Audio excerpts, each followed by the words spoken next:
Então, pensando um pouco na parte anatômica, eu vou pegar o crânio aqui para a gente poder rever rapidamente algumas coisas. Aqui, então, por exemplo, você tem, olha, a região de temporal masseter. Dois músculos da mastigação. Esses músculos, eles são responsáveis por quê? Eles são responsáveis pela elevação da mandíbula.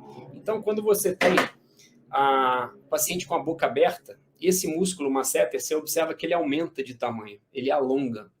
Então, quando ele contrai, quando ele diminui de tamanho, ele faz com que os dentes se encostem.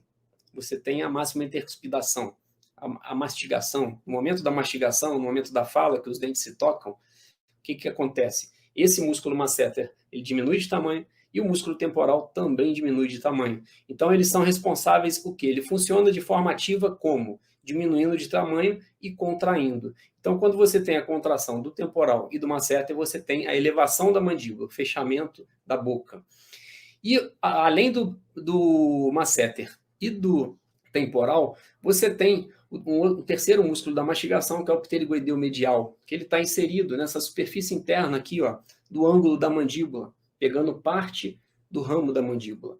E ele vem lá dessa região superior aqui, ó, do processo pterigoide.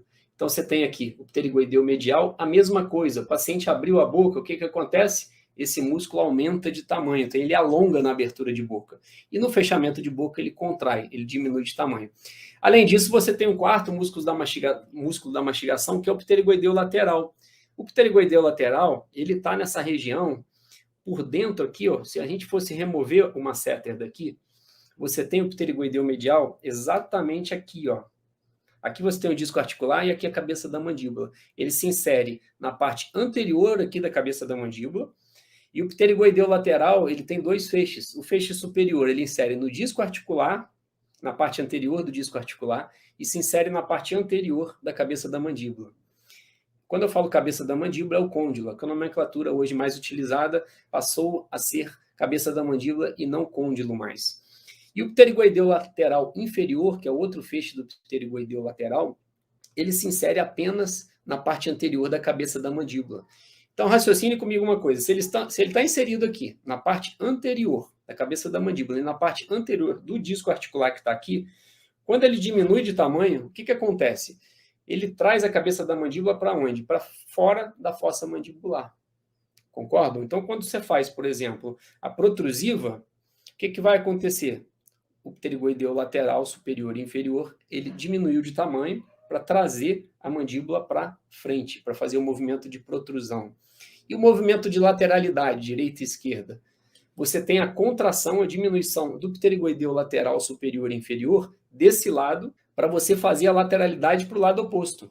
Então, se você diminui o pterigoideu lateral aqui, ou seja, ele contraiu, então ele está ativo, você tira a cabeça da mandíbula de dentro da fossa mandibular e fez um movimento de lateralidade para o lado oposto, certo?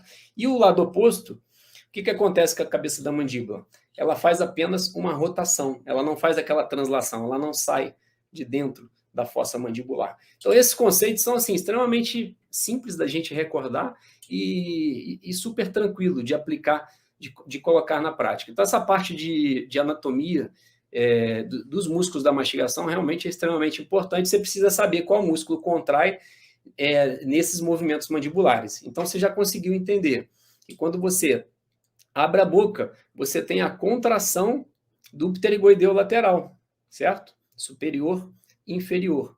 E quando você fecha a boca, você tem a contração do pterigoideu medial, do masseter e do temporal. E o contrário é verdadeiro.